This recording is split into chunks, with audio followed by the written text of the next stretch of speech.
Hai teman-teman, kembali lagi dengan Gram di sini. Kali ini saya akan membawakan cerita baru dengan judul Pembalasan Arwah Gentayangan untuk Pemakan Daging Manusia. Cerita ini ditulis oleh Kak Ina Asmalik. Jadi buat kalian yang ingin membaca ceritanya secara langsung, kalian bisa kunjungi link dan profil yang sudah saya sertakan di deskripsi. Oh ya, sebelumnya saya ingin memberitahu bahwasannya alur cerita kali ini adalah maju mundur. Mungkin beberapa dari kalian nantinya akan sedikit bingung. Tapi jangan khawatir karena di tengah-tengah bagian cerita akan ada penjelasan pada kejadian awal. So, langsung saja kita ke ceritanya. Rico, seorang remaja yang sudah sejak lahir, ia memiliki kelainan. Seperti kondisi fisik yang sangat lemah.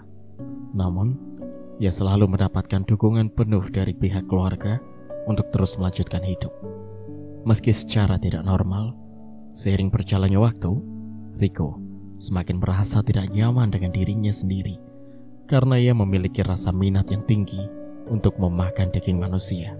Sementara hal itu dikarenakan sejak kecil ia selalu mendengar cerita dongeng yang selalu dibacakan oleh sang kakek tentang sebuah kisah seorang penyihir yang menculik anak-anak untuk dijadikan santapan makanan penyihir sehari-harinya. Sebenarnya kakeknya menceritakan dongeng tersebut agar Rico tidak selalu keluar rumah untuk bermain di waktu malam hari, sebab ada penyihir yang akan menculik anak-anak untuk dimakan. Cerita yang diceritakan sang kakek berniat hanya untuk menakuti Rico saja. Namun, dari dongeng yang diceritakan sang kakek justru mempengaruhi cara berpikir Rico dan membuatnya berkeinginan untuk memakan daging manusia. Meskipun Rico hidup layaknya seperti manusia biasa pada umumnya, tetapi ia tak bisa menghilangkan keinginannya tersebut. Rico berusaha menahan diri walaupun terkadang lepas kendali dan sesekali menggigit lengannya hingga berdarah. Sementara itu, orang tuanya berhasil mencegah aksinya untuk melukai dirinya lebih berbahaya. "Rico, tidak, kamu tidak boleh melakukan itu," tegas Ibu Salwa saat melihat putranya sedang menggigit tangannya sendiri hingga terluka. Mulut yang sudah dipenuhi dengan darah membuat keluarga Rico khawatir dan membawa anaknya ke rumah sakit untuk melakukan perawatan. Meskipun upaya yang dilakukan Rico dan keluarganya takkan pernah mengurangi keinginan besar Rico untuk mencoba memakan daging manusia. Sementara itu, saat Rico menginjak bangku SMA, ia selalu konsultasi pada psikiater untuk menghilangkan rasa obsesinya terhadap daging manusia. Namun, hasil selalu nihil dan tidak berpengaruh mengurangi Rico untuk terus mencoba memakan daging manusia. Saat kuliah di luar kota, Rico melakukan kejahatan pertamanya. Sasarannya saat itu adalah seorang wanita, teman kuliahnya. Rico mengendap-endap masuk ke rumah seorang wanita yang bernama Rere. Mulanya, Rico melihat Rere berjalan sendiri dari swalayan menuju rumahnya. Tetapi Rico mulai diam-diam mengikutinya sampai di rumah. Rere tak langsung mengunci pintu rumahnya, sehingga Rico menjadi mudah masuk ke dalam dan bersembunyi.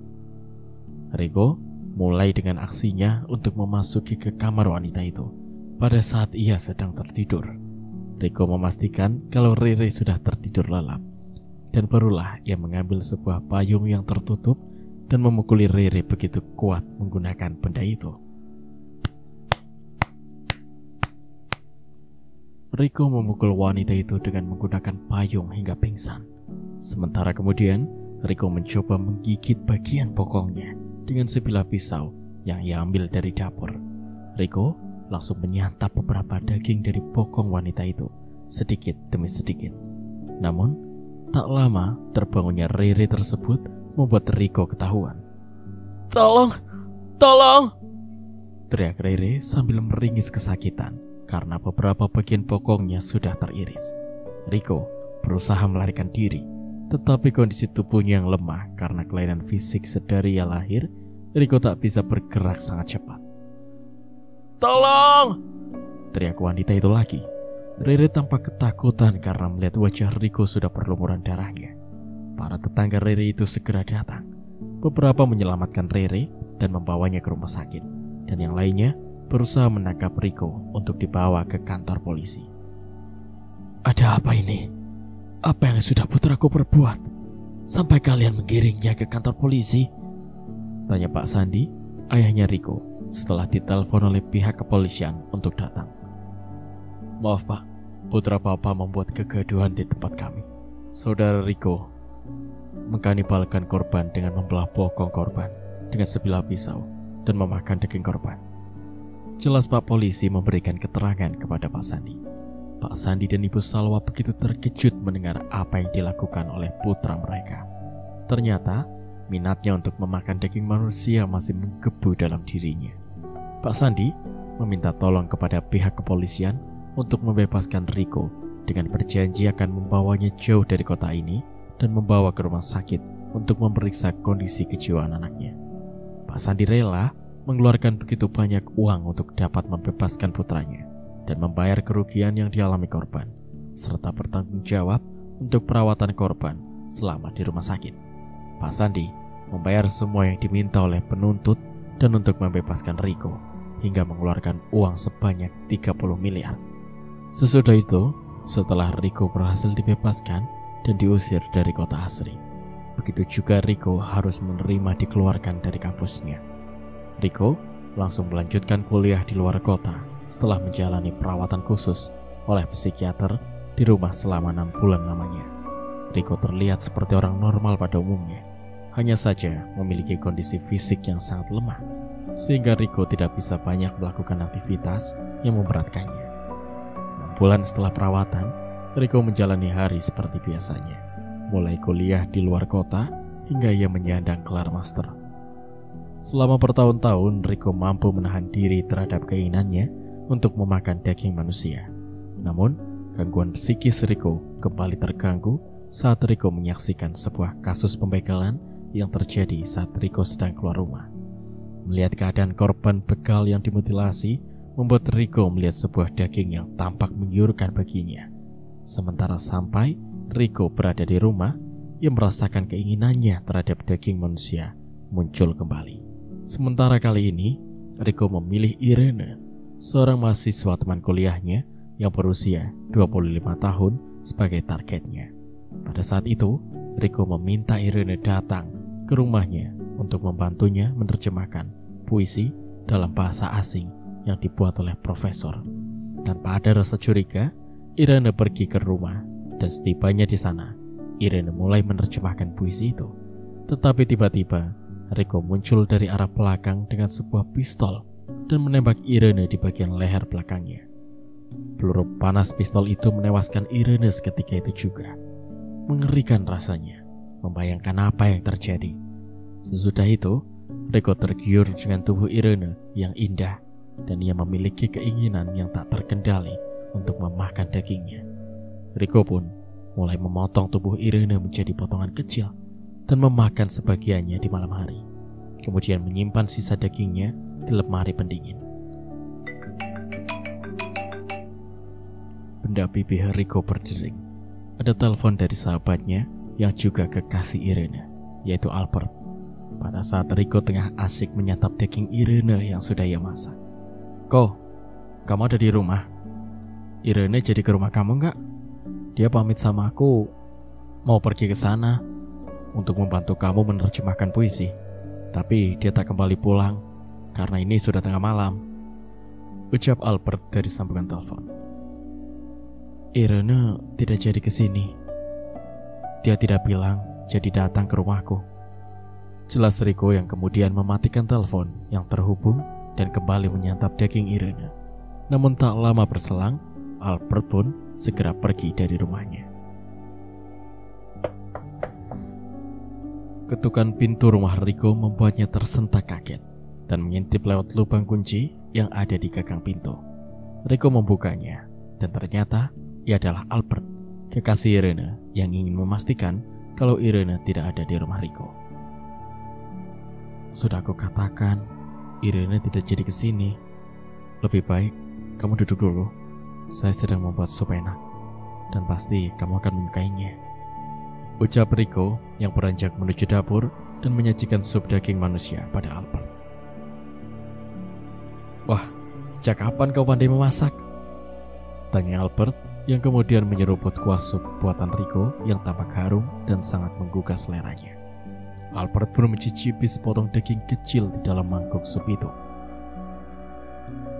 Aku memang pandai memasak. Bagaimana? Enak kan? Tanya Rico yang melihat Albert begitu lahap menyantap masakannya. Albert tidak sadar jika sup daging yang ia santap adalah daging kekasihnya sendiri. Setelah Albert merasa kenyang dengan hidangan yang disuguhkan oleh Rico, Albert mengusulkan untuk mengajak Rico untuk berbisnis menjual masakan yang Rico buat. Kamu serius? Ingin aku menjual masakan yang sudah aku buat? Rico menjadi bertanya. Ya, semua harus mencobanya. Kalau masakanmu ini benar-benar enak, saut Albert. Sementara mereka akhirnya berencana untuk membuat kedai kecil untuk menjual sup daging sapi. Setelah Albert pulang, Rico segera memotong bagian tubuh Irene yang belum dirapikan menjadi potongan-potongan kecil. Lemari pendingin Rico pun penuh dengan daging Irene. Tulang belulang serta kulit dan pakaian Irene dikumpulkan menjadi satu di dalam sebuah kresek besar.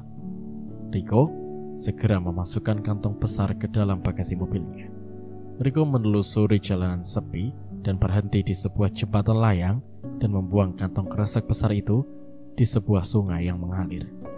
Rico menjatuhkan kantong tersebut dari atas jembatan layang dan tak lupa menutup tangannya dengan plastik agar jejaknya tidak dapat diselidiki oleh anggota kepolisian.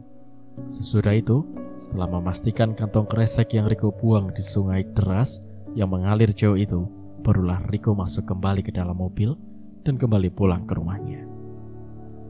Beberapa hari kemudian, orang tua Irene melaporkan kepada pihak kepolisian karena anaknya telah menghilang. Terakhir, Irene berpamitan untuk pergi ke rumah Rico, tetapi Rico tak mengaku kalau Irene pernah datang ke rumahnya. Beruntung sepanjang jalan rumah Rico tidak terdapat kamera pengintai yang dapat membuktikan kalau Irene datang ke rumahnya. Rico dengan cepat menghilangkan jejak seperti buku dan pakaian milik Irene. Semua barang bukti Rico kumpulkan ke dalam kantong kresek yang ia buang di sungai malam itu. Rico pun terus menjadi saksi atas kehilangan Irene. Hingga akhirnya ada warga yang melaporkan kalau menemukan sebuah kantong kresek besar yang berisikan tulang belulang yang sudah membusuk. Diyakini bahwa di dalam kantong besar itu adalah mayat Irene karena ditemukannya sebuah identitas Irene dan pakaian yang terakhir ia kenakan. Pihak kepolisian terus berusaha menyelidiki kasus pembunuhan tersebut. Hasil otopsi menyatakan kalau Irene adalah korban mutilasi. Sementara itu, meskipun orang tua Irene sudah menyeret Rico untuk diselidiki, tetapi pihak kepolisian tidak berhasil menemukan bukti jika Rico adalah pelaku pembunuhan tersebut. Namun sialnya, ada dua orang pemuda yang menyaksikan pada saat malam hari Rico membuang kantong kresek besar itu di jembatan layang langsung mengalir ke sungai. Dengan pernyataan kedua pemuda yang melapor, akhirnya Rico diselidiki lebih lanjut hingga rumahnya pun ikut diperiksa. Rico akhirnya tertangkap dengan kasus kanibal karena ditemukannya sisa daging Irene yang tersimpan di lemari pendinginnya yang sudah dipotong kecil-kecil. Namun pada saat persidangan kasus tersebut, fakta-fakta keji tentang kasus kanibal yang dilakukan Rico akhirnya terungkap. Sementara, meskipun Rico secara terang-terangan mengakui perbuatannya, keputusan pengadilan di kotanya terhadapnya menggegerkan banyak orang. Rico dianggap menderita gangguan mental dan dibawa ke rumah sakit jiwa. Keputusan ini membuat masyarakat tidak merasa puas.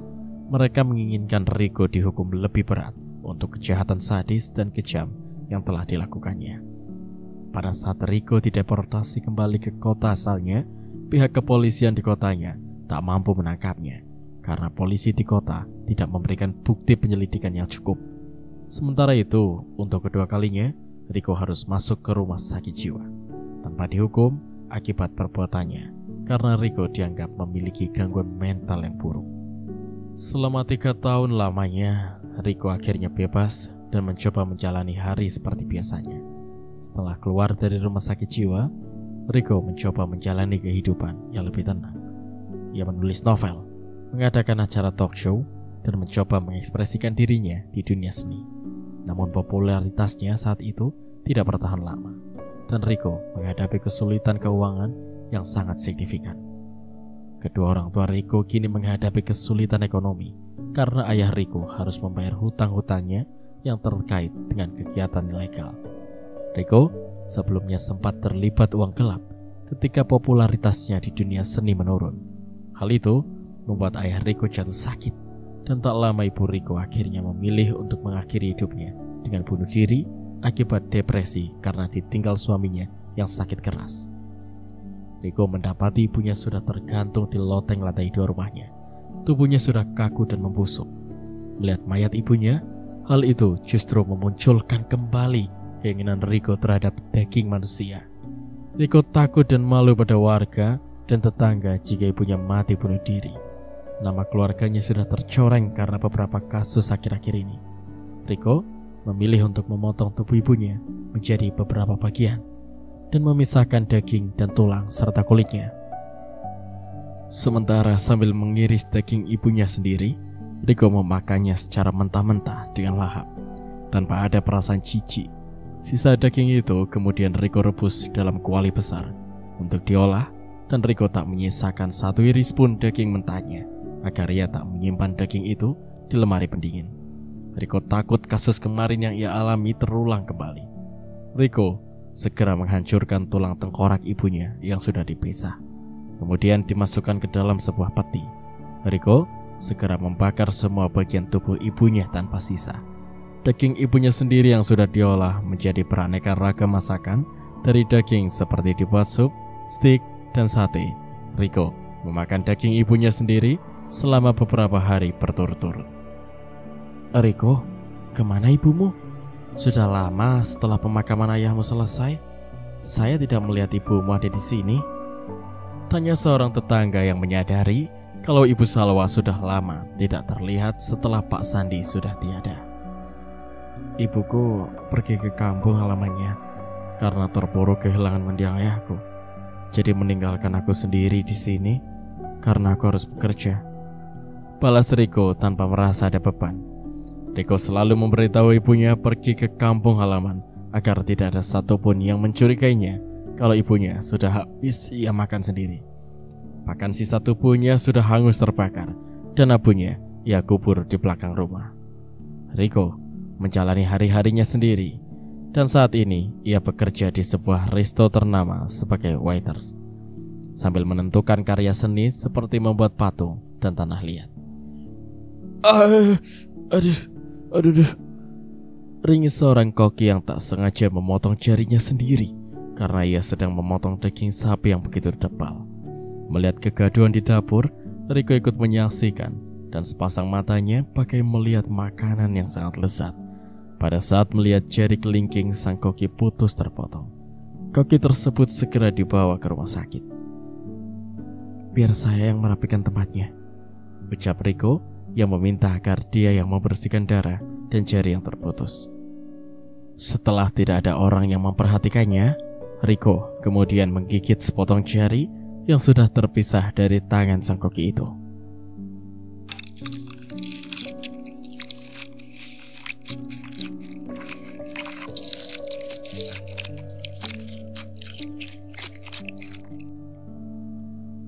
Suara tulang jari itu terdengar jelas saat Rico mengunyahnya. Apa yang sedang kau makan? Tanya Fernando, koki lain yang lewat di depan Rico dan melihatnya seperti sedang mengunyah sesuatu. Namun Rico hanya diam dan menggelengkan kepalanya. Di mana jari koki Franz tadi? Biar saya yang simpan dan akan sudah saya buang di saluran air, sela Rico sebelum koki Fernando selesai berbicara. Koki Fernando begitu sangat curiga kalau Rico sudah memakan jari Franz, karena ia melihat ada sedikit darah di sudut ujung pipi Rico. Fernando mencoba menepis pikiran buruk itu, tetapi ia semakin yakin kalau Rico sudah memakan jari temannya sendiri. Siapa yang tak kenal Rico? Seorang kanibal yang sudah tersangka 2 kali dan dilarikan ke rumah sakit jiwa karena kondisi mentalnya. Semua yang bekerja di restoran menjadi selalu waspada, takut kalau Rico akan melakukan perbuatan kanibalnya. Sementara saat Rico pulang ke rumah selepas bekerja, ia tampak kelelahan karena kondisi fisik Rico yang sedari lahir memang memiliki kondisi yang sangat lemah, membuat ia kesulitan beraktivitas. Rico kini harus menyambung hidup dengan bekerja di sebuah restoran sebagai waiters karena ia sudah tak memiliki harta yang tersisa dari mendiang ayahnya. "Rico," sapa Yosep, sepupu Rico yang baru saja datang dari kampung halaman. Yosep adalah anak adiknya Ibu Salwa. Rico tampak terkejut karena Yosep sudah berada di lantai 2 rumahnya dan menuruni anak tangga satu persatu menuju ruang tamu, di mana saat ini Rico sedang merebahkan diri di sebuah sofa. "Sejak kapan kamu datang?" tanya Rico. "Baru saja saya masuk, rumah tidak terkunci. Lama saya berteriak memanggil Tante Salwa, tetapi tak juga ada jawaban," jawab Yosep. "Tantemu sedang bekerja di luar kota," jawab Rico beralasan. "Pantas saya cari ke dalam rumah tidak ada Tante Salwa. Tapi kenapa tetangga sebelah bilang kalau Tante sudah lama pergi pulang ke kampung semenjak meninggalnya Om Sandi?" tanya Yosep yang membuat Rico menjadi gugup. "Ibuku pergi bekerja di luar kota. Mungkin dengan aku yang bekerja sendiri, kebutuhan hidupku belum bisa terpenuhi," jawab Rico. "Kau tahu Rico, alasan aku datang ke sini karena aku selalu dihantui oleh Tante Salwa. Entah kenapa dia datang seperti hantu yang sangat menyeramkan," ucap Yosep menatap tajam mata Rico, yang kemudian Rico langsung menelan ludahnya mendengar ucapan sepupunya yang usianya masih 15 tahun itu berbicara tentang ibunya. Pada saat itu di kampung halaman di rumah Yosep, saat itu ia tengah mengerjakan tugas di malam hari. Yosep yang baru saja masuk di SMA harus disibukkan dengan tugas-tugas di sekolahnya. "Duh, air habis," ucap Yosep saat melihat gelas air minumnya sudah kosong.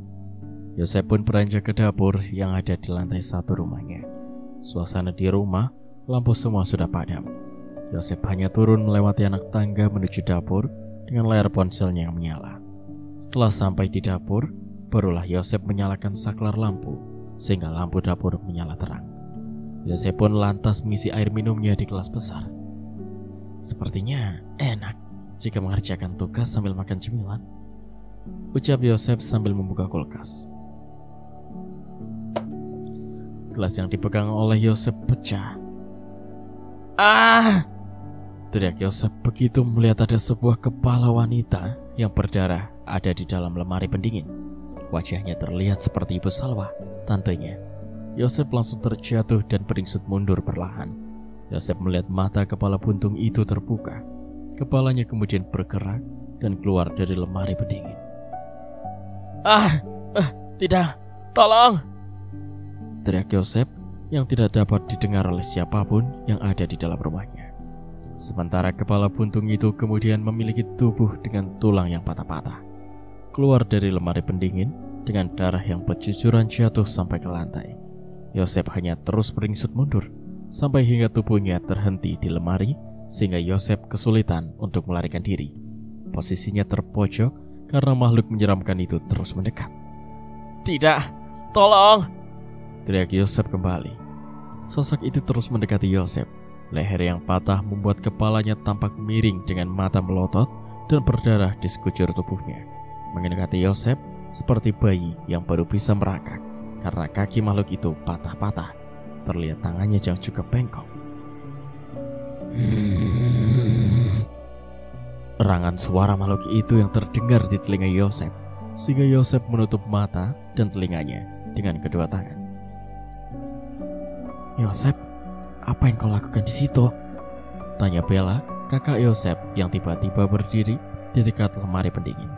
Saat Yosep membuka mata, sosok menyeramkan itu menghilang, tak ada di dalam lemari pendingin, dan semua darah yang bercucuran di lantai hilang seketika seperti tak terjadi apa-apa. "Jangan kau coba buka kulkas itu, Bella. Ada makhluk menyeramkan di dalamnya," ucap Yosep melarang Bella membuka lemari pendingin. Bella tak menghiraukan ucapan adiknya dan segera membuka lemari pendingin, tetapi tidak ada apa-apa di dalamnya. "Kau hanya halusinasi dan kurang tidur, makanya stresmu kambuh. Lebih baik kau istirahat dan tidurlah. Tak usah memaksakan mengerjakan tugas sampai larut malam," ucap Bella sambil mengambil buah apel di dalam lemari pendingin. Kemudian menggigitnya. Yosef masih terengah dan mengatur nafasnya yang sesak karena kejadian yang ia lihat terasa nyata seperti bukan mimpi. "Sosok itu seperti Tante Salwa, ibunya Riko," ucap Yosef. "Makhluk apa sih, Yo? Tidak ada makhluk apapun," bentah Bella, dan kemudian segera meninggalkan Yosef sendirian di dapur. Suara aneh itu muncul lagi. Yosef segera menengok keluar jendela yang ada di dapurnya. "Ah!" teriak Yosef yang melihat makhluk aneh di luar jendelanya. Sosok tubuh itu terpotong menjadi beberapa bagian. Kaki, badan, dan kepalanya terpisah. Yosef kemudian berlari menuju lantai 2 ke kamarnya dan segera mengunci pintu kamarnya. Yosef menghela nafas lega dengan peluh yang bercucuran karena rasa takut melihat sosok menyeramkan yang menyerupai Tante Salwanya. "Yosef," lirih terdengar suara Tante Salwa memanggil namanya. Tidak, pergi!" teriak Yosef sambil menutup telinganya. Pintu kamar Yosef terketuk keras. Yosef semakin rapat menutup telinga dan memejamkan matanya. Keringatnya sudah bercucuran. Tubuhnya merinding ketakutan. Terlihat ada darah mengalir dari bawah pintu kamarnya. Mata Yosef membola melihat banyak darah mengalir dari bawah pintu. Yosef terus berjalan mundur menuju ranjangnya dan duduk di sudut kasur, menutup wajahnya dengan bantal. Suara bising sudah tidak terdengar. Ketukan pintu juga sudah tak ada lagi. Yosef perlahan memastikan suara yang kian menghilang dan mencoba membuka wajahnya yang ia tutupi dengan bantal. Dan "Wah!" Yosef berteriak histeris kembali saat ia membuka bantal yang menutupi wajahnya. Ia melihat dengan jelas wajah Tante Salwa yang tampak hancur dan membusuk. "Tolong!" liris sosok menyeramkan itu. Yosef hanya memejamkan matanya dan menahan nafas karena tercium bau busuk yang tampak menyengat, hingga Yosef rasanya ingin mengeluarkan isi perutnya saking mualnya. Mata Yosef yang mencipit mencoba membuka matanya kembali saat ia rasa sosok di hadapannya sudah pergi menghilang. Yosef tak tahu kenapa makhluk itu mengganggunya dan meminta tolong kepadanya. Mengingat Riko yang mempunyai riwayat kasus kanibal, Yosef seperti mempunyai firasat kalau Tante Salwa dibunuh oleh anaknya sendiri. Keesokan harinya, saat keluarga Yosef sedang menikmati sarapan bersama di meja makan, ia melihat ke dinding sebelah pintu halaman belakang rumah, seperti bayangan seseorang yang sedang memotong tubuh Tante Salwa dan kemudian memakannya dengan amat sadis dan kejam. Tubuh Yosef lemas sampai jatuh dari kursi dan pingsan seketika. Yosef segera dibawa ke kamarnya oleh keluarganya. Setelah Yosef sadarkan diri, ia menceritakan semua yang telah terjadi semalam sampai hari ini, bahwa Yosef merasa dihantui oleh Ibu Salwa. Aku curiga kalau Tante Salwa sedang tidak baik-baik saja," ucap Yosef. "Kalau begitu, tanyakan kabar Tante Salwa pada Riko. Mungkin Tante Salwa terpukul karena kehilangan Paman Sandi dan meminta kita untuk menjenguknya ke sana," saut Bella. Yosef segera menelpon Riko, tetapi tak ada jawaban. Mencoba menelpon Tante Salwa pun tidak bisa dihubungi. Ibu Lena, ibunya Yosef, mencoba menelpon tetangga yang rumahnya berdekatan dengan Riko.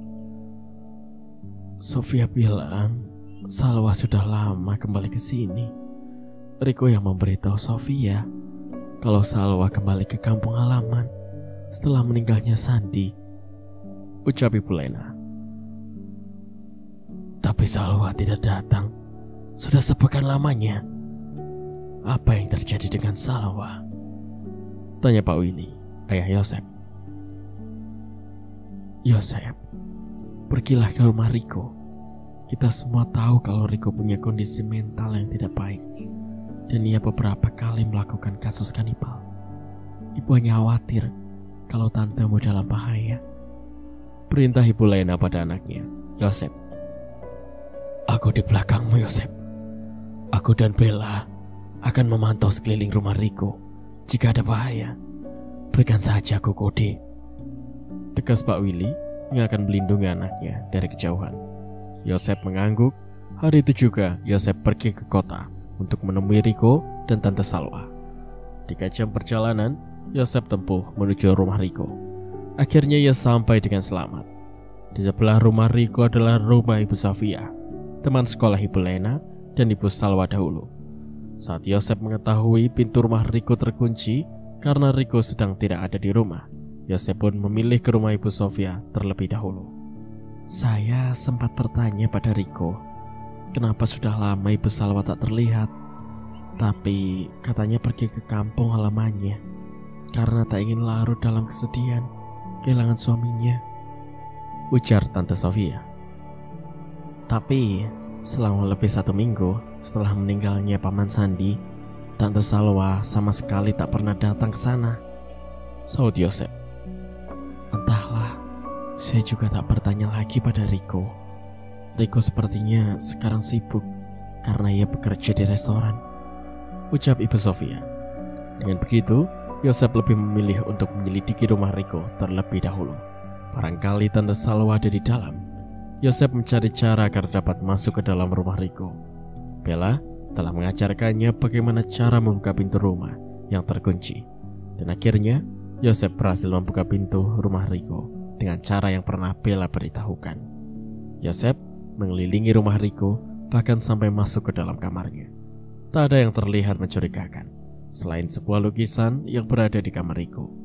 Lukisan-lukisan yang Riko buat adalah tentang kanibal, di mana ia melukiskan semua aksi kanibalnya di sebuah kain kanvas itu. Dimulai saat ia mencelakai Rere, kemudian Irene, dan ada salah satu lukisan yang belum selesai Riko buat. Gantungan tali tambang di sebuah loteng. Yosep membatin. Yosep berpikir ini adalah sebuah tanda dan misteri yang harus ia pecahkan. Yosep segera pergi ke atas loteng, mencari sebuah tali tambang yang tergantung seperti di lukisan itu. Tali tambang itu kini tak tergantung, yang terlepas dan berada di sebuah kursi. Seperti tempat orang yang ingin gantung diri. Tapi siapa yang gantung diri? Gumam Yosep merasa heran. Suara pintu rumah terbuka membuat Yosep langsung terkejut dan seketika merinding. Yosep mendengar suara langkah kaki yang menuju ke arah ruang tamu dan mendengar sebuah desahan kasar seorang karena kelelahan. Yosep segera meninggalkan loteng dan turun ke bawah untuk memastikan itu adalah Riko atau Tante Salwa. Riko, sapa Yosep. Riko tampak terkejut saat Yosep sudah berada di lantai 2 rumahnya. Kau tahu Riko, alasan aku datang ke sini karena aku selalu dihantui oleh Tante Salwa.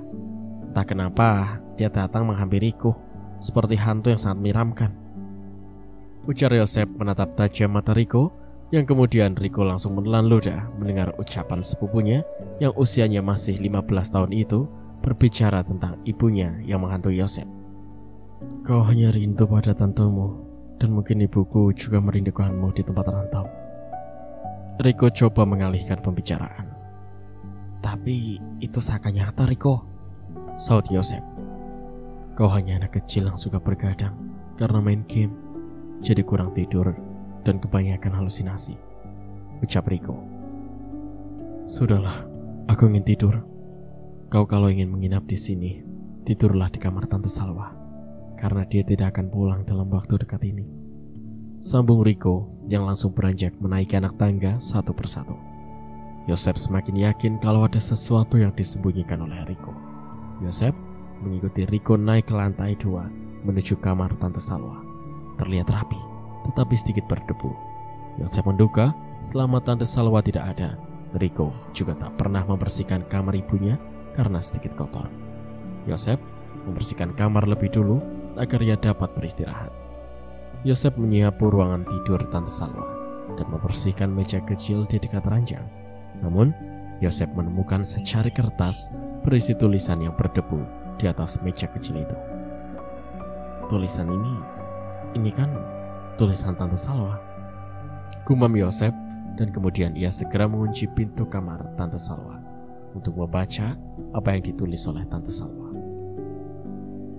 Suamiku Sandi Kenapa Tuhan begitu banyak sekali memberikan cobaan untuk kita? Riko sudah mengalami cacat mental dari lahir, membuat Riko tumbuh menjadi anak yang mengerikan. Aku tak menyangka kalau Riko akan menjadi seorang kanibal. Ditambah kini, aku kehilanganmu karena penyakit seriusmu. Sandi, aku harus bagaimana? Aku tak bisa tanpamu. Aku ingin menyusulmu dan membiarkan Riko hidup sendiri, sebab aku tak sanggup untuk hidup tanpamu. Aku tak sanggup bila aku harus menghadapi masalah Riko kemudian hari. Untuk itu, izinkanlah aku menyusulmu untuk mengakhiri hidupku sendiri. Aku berharap Riko membaca surat ini dan bisa menguburkan aku di sebelah pemakamanmu. Tulisan tangan yang Joseph baca membuat kedua bola matanya terbuka lebar. Tangannya gemetar, dan Joseph yakin kalau Riko belum menemukan tulisan yang ditulis oleh ibunya. Berarti ada dua kemungkinan. Riko belum tahu kalau ibunya sudah meninggal, atau Riko sudah tahu tapi menutupi semuanya. Gumam Joseph. Joseph, keluarlah. Ayo kita makan malam. Terdengar suara Riko dari balik pintu kamar Ibu Salwa, membuat jantung Joseph seakan ingin copot. Joseph segera mengantongi tulisan Ibu Salwa dan segera membuka pintu kamar. Joseph terkejut saat melihat Riko membawa sebuah pisau pemotong daging di tangannya. Itu untuk apa kau? Tanya Joseph ketakutan. Oh, ini untuk memotong daging yang aku bawa dari restoran tadi, jawab Riko, kemudian berjalan lebih dulu turun ke lantai bawah. Joseph menelan ludahnya. Ia sangat ketakutan. Joseph berpikir ia akan dikanibal oleh sepupunya sendiri. Daging yang kau bawa itu dari restoran? Tanya Joseph saat melihat Riko sedang mencincang daging yang masih segar. Riko hanya mengangguk. Setelah selesai, Riko memotongnya, kemudian ia mencuci bersih daging tersebut di sebuah wastafel. Joseph hanya memperhatikan Riko yang sedang mencuci daging tersebut. Riko menjatuhkan sepotong daging di wastafel. Itu bukannya jari manusia? Tanya Joseph dengan gugup saat melihat sebuah ibu jari milik manusia terjatuh di sebuah wastafel. Tak ada jawaban dari Riko. Riko hanya tampak biasa saja membuang ibu jari itu ke dalam lubang wastafel. Kau, panggil Joseph. Diamlah, atau aku cincang kau nanti. Bentak Riko yang membuat Joseph mendadak terdiam dan ketakutan. Di lain waktu, setelah Riko pulang bekerja, Riko ingat kalau ia harus membeli sebuah baterai untuk remote televisinya. Riko singgah di toko elektronik sekalian membeli sebuah lampu tumbler untuk menghiasi kamarnya. Riko sudah pulang terlalu malam, menelusuri jalan setapak yang begitu gelap karena tak ada lampu jalan yang menyinari jalan kecil itu. Riko mengendarai motornya dengan sangat pelan, sebab kondisi Riko memang sangat lemah. Sementara, meskipun merasa sehat, namun tetap saja Riko memiliki kondisi fisik yang lemah dan berbeda dengan manusia biasanya. Tolong! Teriak seseorang yang berada di depan Riko. Riko melajukan motornya untuk mengetahui apa yang terjadi. Saat lampu motor Riko menyoroti jalan setapak itu, ada dua perampok yang sudah berhasil membegal seorang anak remaja hingga tewas. Berhenti kau rampok! Sialan! Teriak Riko yang berusaha mengejar rampok tersebut. Namun karena kondisi Riko yang lemah, ia tak mampu mengejar para rampok yang sudah kabur lebih dulu saat melihatnya datang. Riko melihat korban yang meringis kesakitan. Tampaknya korban sudah tak berdaya karena ada pisau yang menancap di perutnya. Nafasnya sudah tersengal-sengal dan matanya sudah mendelik tegang menahan rasa sakit. Tolong saya. Lirik suara korban meminta pertolongan pada Riko. Sementara mendadak pikiran Riko justru sebaliknya, seperti kacau. Matanya melirik dan tergiur melihat darah yang bercucuran di perut korban tersebut. Riko segera membungkus tangannya dengan sebuah kantung kresek dan mencabut pisau yang menancap di perut korban rampok itu. Jantung Riko semakin berdebar. Hasrat ingin menikmati daging manusia akhirnya timbul kembali. Riko menatap ke arah korban yang sedang mengatur napasnya. Riko sangat yakin korban tidak akan mampu bertahan hidup. Dibiarkan pun akan tewas di tempat. Jadi menurut Riko, lebih baik menghabisi nyawanya saat itu juga.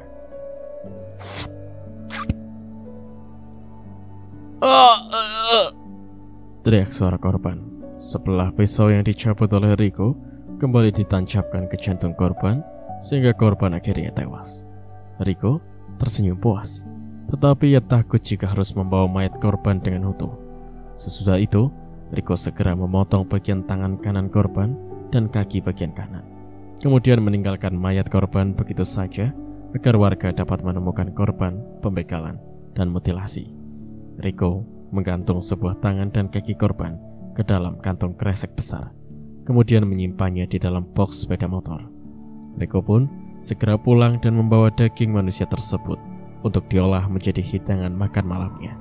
Sementara itu, saat Riko sudah sampai di rumah, ia terkejut saat menyadari kalau pintu sudah tidak terkunci. "Kau, tadi ada Yosep datang dari kampung. Mungkin dia sedang istirahat di dalam," teriak Bu Sofia, seorang tetangga yang sedang mengunci pintu pagar rumahnya. Riko mengangguk, dan ia sudah tahu kalau Yosep ada di dalam rumahnya. Riko segera masuk ke rumah dan merebahkan tubuhnya di sebuah sofa. Riko tahu tak lama lagi Yosep pasti akan muncul. Riko harus berpura-pura tak mengetahui kalau Yosep sudah ada di rumahnya. "Riko," sapa Yosep yang sudah ada di lantai 2 rumah Riko. Riko terkejut saat Yosep sudah ada di lantai 2 rumahnya, karena Riko berpikir Yosep sedang berada di lantai 1. Untuk apa dia sampai ke lantai 2? Apakah ia ingin mencari tahu tentang ibuku? Batin Riko. Setelah Yosep beristirahat di kamar ibunya, Riko sudah masuk ke kamar dan mengingat kalau ia masih punya daging yang tersimpan di dalam box motornya. Riko segera mengambil daging tersebut dan ia eksekusi. Sementara itu, Riko sedang memotong daging menjadi beberapa bagian. Ia teringat jika di kamar ibunya, Riko lupa merapikan surat yang ditulis Ibu Salwa. "Gawat, bagaimana jika Yosep menemukan surat itu?" gumam Riko dan segera menaiki lantai 2 membawa sebuah pisau pemotong daging menuju kamar Yosep. "Yosep, keluarlah, ayo kita makan malam," teriak Riko dari luar membuat Yosep segera membuka pintu kamar Bu Salwa. Yosep tampak terkejut melihat Riko membawa sebilah pisau pemotong daging sambil mengajaknya untuk makan malam. Riko melirik ke dalam kamar ibunya dan melihat surat yang diletakkan di atas nakas. "Sudah tidak ada ya? Berarti Yosep sudah membacanya," batin Riko. Riko tahu kini Yosep sedang mencari tahu keberadaan ibunya. Itu bukannya jari manusia?" ucap Yosep dengan gugup saat melihat sebuah ibu jari milik manusia terjatuh di sebuah wastafel. Tak ada jawaban dari Riko. Riko hanya membuang ibu jari ke dalam lubang wastafel. "Kok?" panggil Yosep. "Diamlah, atau kau akan kecincang nanti," bentak Riko yang membuat Yosep mendadak diam ketakutan. Yosep terdiam ketakutan. Tidak mungkin ia akan memakan daging manusia bersama dengan Riko. "Kau aja yang makan kok, aku sudah kenyang," tolak halus Yosep yang beringsut mundur perlahan, menjauhi Riko dan berjalan kembali menuju kamar. "Di mana kau simpan surat ibuku yang ada di atas nakas?" tanya Riko yang membuat Yosep mematung menghentikan langkahnya. Kemudian membalikkan tubuhnya dengan gemetar. Surat apa?" tanya Yosep dengan gugup. Ia berusaha pura-pura tidak tahu soal surat yang ditulis oleh ibunya.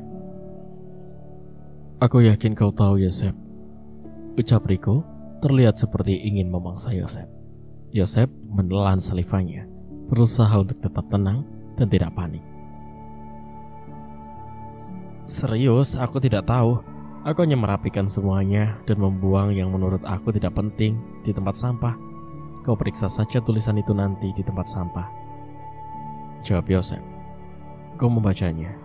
tanya Riko. Yosep menggelengkan kepalanya. "Aku tidak tahu ada surat di atas nakas kamar Bu Salwa. Aku hanya melihat lipatan kertas di bawah lantai, dan aku langsung menyapunya. Rico menatap Yosef dengan tajam dan berjalan membawa pisau pemotong daging ke kamar ibunya.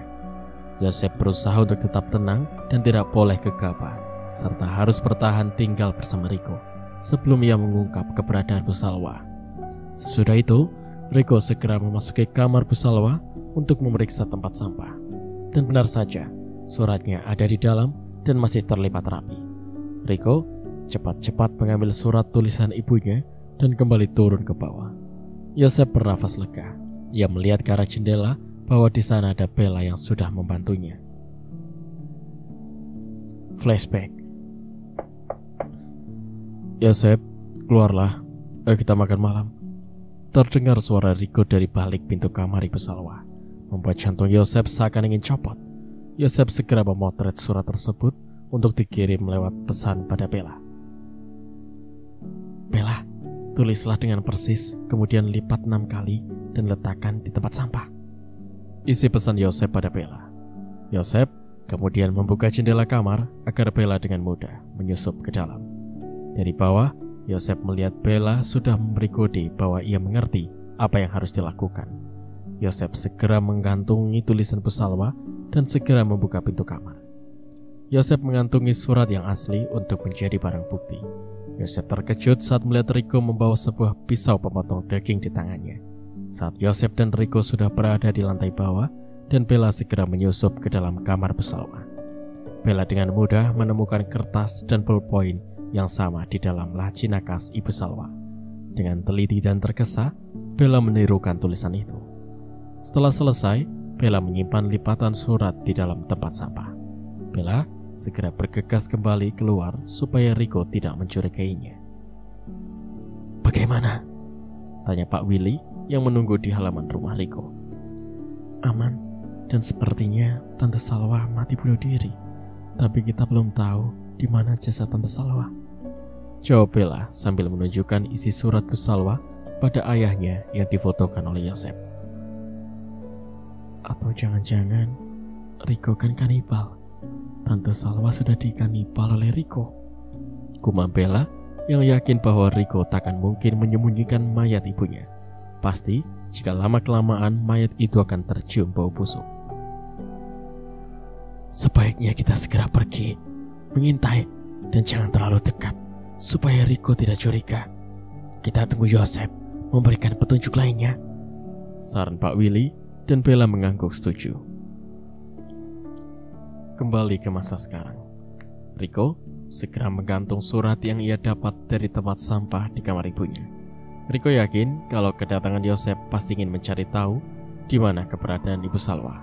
Sambil mengolah daging, Rico mengeluarkan surat yang ditulis oleh ibunya, kemudian membakarnya hingga hangus.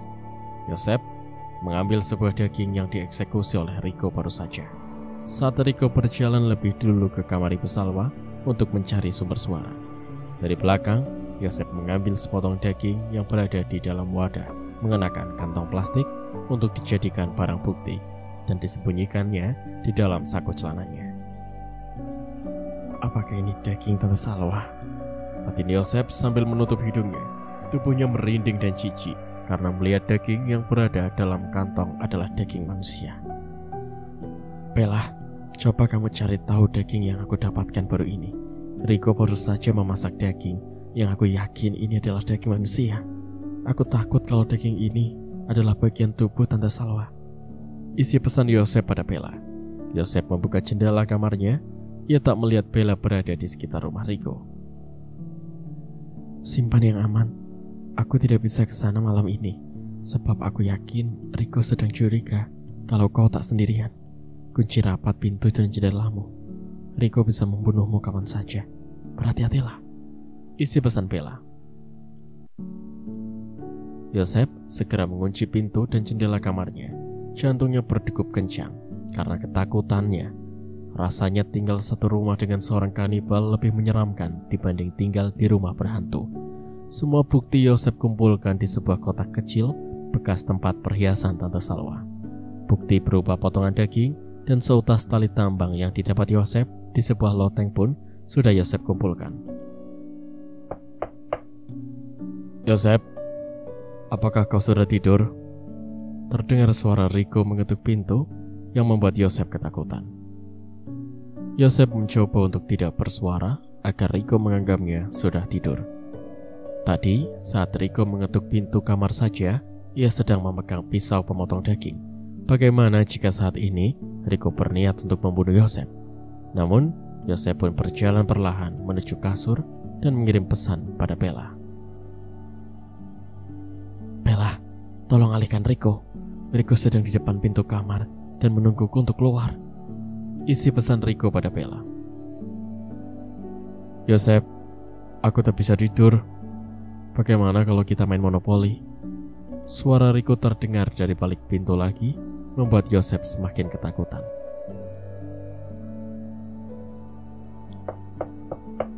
Suara pintu diketuk. Rico langsung mendelik dan melangkah turun ke lantai bawah untuk melihat siapa yang datang tengah malam. Suara bel dibunyikan oleh Bella agar bisa mengalihkan Rico. Yosef, keluarlah lewat jendela. Ayah mengintai Rico dengan sebuah teropong di rumah Ibu Sofia. Di depan pintu kamar Ibu Salwa ada jendela besar. Ia melihat Rico sudah memegang pedang besar untuk mencelakaimu. Isi pesan Bella. Yosef sontak terbangun, membuka jendela kamarnya.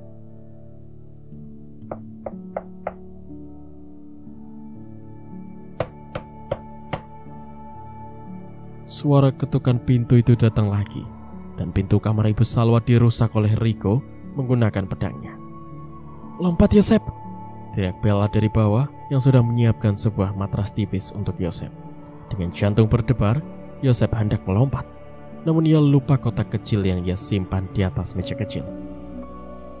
Tunggu! Yosef kembali dan mengambil kotak kecil. Pintu berhasil terbuka. Yosef melihat Rico tampak terengah-engah dengan kondisi yang lemah, memegang pedang panjang dengan mata yang menatap Yosef dengan tajam, seolah ingin memangsa. Mau kemana kau, Yosef? Mau kemana kau? Tanya Rico dengan nafas terengah-engah. Yosef tak menjawab dan segera berlari ke sebuah jendela dan melompat. Yosef meringis kesakitan. Yosef berhasil melarikan diri. Beruntungnya, kondisi Rico sangat lemah sehingga tidak bisa cepat mengejar. Sampai Yosef berhasil melarikan diri, saat Rico coba melihat ke bawah jendela, Yosef pun sudah menghilang, yang tersisa hanyalah matras. Bagus, benar dugaanku. Yosef tidak sendirian. Tugas Rico. Pak Willy sudah menghubungi pihak kepolisian untuk melaporkan Rico, dugaan kanibal orang tuanya sendiri. Bukti yang Yosef dapat diserahkan kepada pihak kepolisian. Surat, tali, dan potongan daging kecil. Daging ini bukan milik Ibu Salwa. Hasil otopsi dan DNA menyatakan kalau daging ini murni daging manusia, tapi bukan daging Ibu Salwa. Berarti Rico baru saja menangkap mangsa baru, ujar seorang penyidik. Yosef mengelus dadanya, bernafas lega keluar dari rumah Rico. Waktu terasa sangat panjang sekali. Taruhannya juga berat karena nyawa sendiri. Ibu Salwa dinyatakan bunuh diri, tetapi tidak ditemukan di mana jasadnya berada. Rico tidak bisa menjadi tersangka kanibal orang tuanya sebab buktinya tidak kuat.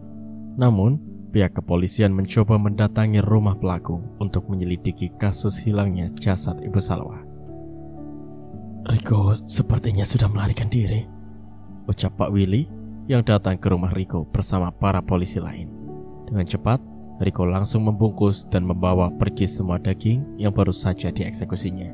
Untuk menghilangkan jejak, Rico kini dinyatakan menjadi buronan kasus kanibal. Tak ada lagi toleransi bagi Rico karena aksinya sudah memakan banyak korban. Alasan kondisi fisik dan mental yang lemah kini sudah tidak bisa dijadikan alasan lagi. Rico melarikan diri sampai keluar kota yang begitu sangat jauh dari tempat tinggalnya. Rico juga mengubah identitasnya supaya tak ada yang mengenali dirinya, menggunakan rambut palsu dan mengubah penampilannya agar tak ada satupun yang tahu kalau ia adalah buronan kanibal. Awalnya, Rico kesulitan beradaptasi dengan orang baru dan sulit mendapatkan pekerjaan karena kondisi fisik dan mentalnya yang sangat lemah. Sementara hingga kini, Rico mendapat pekerjaan hanya sebagai penjaga toko buah. Pemilik toko buah itu sama dengan Riko, seorang gadis yatim piatu. Gadis itu bernama Tiza. Selama Riko bekerja bersama Tiza, ia menginginkan Riko untuk tinggal di rumahnya. Riko tak perlu lagi menyewa rumah untuk tempat tinggal. 1 tahun berjalan, Tiza dan Riko akhirnya menjalin hubungan dan serius sampai ke jenjang pernikahan. Tiza tidak mengetahui identitas asli Riko. Yang ia tahu, Riko bernama Ricky. Tetapi karena kondisi fisik dan mental Riko mempunyai sedikit masalah, setelah 2 tahun menikah, Tiza dan Riko belum juga dikaruniai seorang anak. Riko juga jadi malas bekerja dan kondisinya semakin lemas karena sekarang mempunyai riwayat penyakit paru-paru. Sampai akhirnya Tiza jenuh dan kurang tersalurkan hasratnya. Tiza memilih berselingkuh dengan orang lain dan mengkhianati Riko. Namun, hubungan gelap Tiza dengan kekasihnya tak berlangsung lama, sebab ia ketahuan oleh Riko. "Jadi selama ini kamu selingkuh dengan dia?" tanya Riko menginterogasi Tiza yang baru saja pulang dari makan malam bersama dengan Revan, selingkuhannya. "Maafkan aku, Ricky. Aku sangat mencintainya. Awalnya aku kasihan kepadanya karena Revan juga anak yatim piatu seperti kita," jawab Tiza. Ricky alias Riko mengangguk. "Tidak apa, aku paham kenapa kamu bisa selingkuh. Aku terima semuanya, Tiza. Aku lapang dada jika kamu ingin menikah dengan Revan yang bisa membahagiakan kamu lahir batin. Namun, sebelum aku merelakan kamu, aku ingin bertemu dengan Revan sekali saja. Bawa dia ke sini ya." Tiza tercengang mendengar jawaban Riko yang menerima kalau Tiza memiliki hubungan gelap dengan Revan. "Kamu serius, Ki?" tanya Tiza dan Riko tersenyum. "Undang dia makan malam besok di rumah. Saya yang akan menyiapkan semuanya," jawab Riko tersenyum lebar. Tiza langsung merasa senang sekali. Akhirnya Revan diterima baik oleh Riko dan Tiza tak perlu lagi menjalin hubungan gelap dengan Revan karena Riko sudah merelakannya. "Baiklah, Ki. Besok aku akan bawa Revan bertemu denganmu," ucap Tiza. Pada saat sore hari, benar saja Tiza membawa kekasihnya, Revan, untuk bertemu dengan Riko. Saat bertemu Riko, Revan meminta maaf pada Riko karena sudah menjalin hubungan gelap dengan Tiza, istrinya. Revan sama sekali tak mengetahui kalau Tiza telah bersuami, dan setelah Tiza memberitahukan statusnya, mereka sudah terlanjur saling mencintai. Maka dari itu, Revan tidak ingin kehilangan Tiza, begitupun juga sebaliknya. Riko tersenyum. Ia mencoba rela dan mengizinkan Tiza untuk berpisah dengannya, serta menikah dengan Revan. Riko ingin mengenal Revan lebih dalam lagi dan menyuruhnya berkunjung ke rumah. Sebelum Riko dan Tiza mengurus perceraian mereka, Riko segera pergi ke dapur untuk memberikan jamuan kepada Revan. Tetapi Tiza menyusulnya karena ia tahu kondisi Riko saat ini sedang lemah karena baru saja paru-parunya kumat. "Tak apa, Tiza, biar aku saja yang menyiapkan minum untuk Revan. Sebentar lagi malam. Aku sudah berjanji akan mengajak Revan makan malam bersama kita. Tapi aku belum membeli bahan makanan yang akan dimasak. Bisakah kamu membantuku membelikannya di pasar supaya lebih cepat?" pinta Riko. "Baiklah, kamu istirahat saja. Biar aku yang membelikan bahan makanannya. Kamu bicaralah dengan Revan," ujar Tiza, dan Riko tersenyum. "Kalau begitu, aku pergi dulu. Kamu di sini dengan Revan ya," ucap Tiza dan segera mengambil jaketnya dan berpamitan juga dengan Revan kalau ia akan meninggalkannya sebentar untuk pergi ke pasar. Riko menyuguhkan sebuah kopi dengan cemilan pada Revan. Mereka saling berbincang, dan tak lama rasa kantuk tiba-tiba menyerang Revan. Akibat Riko mencampur minuman Revan dengan obat tidur yang dosisnya dinaikkan oleh Riko agar Revan tidur dengan segera. "Kau pikir aku akan menyerahkan Tiza begitu saja setelah kalian mengkhianatiku?" Dan seperti tanpa rasa bersalah sedikit pun, Tiza dengan bangganya memperkenalkan dirimu kepadaku. "Kita lihat siapa yang akan menang di sini dan siapa yang lebih kuat," desis Riko sambil menatap sadis Revan yang sedang tertidur di sebuah kofa. Riko menyeret Revan ke arah dapur kemudian mengasah sebilah pisau pemotong daging dengan tajam. Lalu Rico langsung menusuk perut Revan. Teriak Revan yang sadarkan diri melihat pisau sudah tertancap di perutnya dengan darah segar yang menyumbur kemana-mana karena tusukannya begitu keras. Kau... Lirih Revan dengan mata yang membola menatap Rico yang sedang tersenyum sinis kepadanya. Rico mencabut pisau yang tertancap, kemudian dihujamkan berulang kali pada perut Revan. Bajingan kau! Suara terakhir yang terdengar dari mulut Revan. Setelah Rico memastikan Revan benar-benar telah tiada, hal yang pertama Rico lakukan adalah menggorok leher Revan hingga putus. Cuh! Rico meludahi wajah Revan. Ini adalah balasan yang setimpal untuk pengkhianatan seperti kamu. Sekian untuk cerita kali ini. Nantikan kelanjutan ceritanya di part berikutnya. Terima kasih.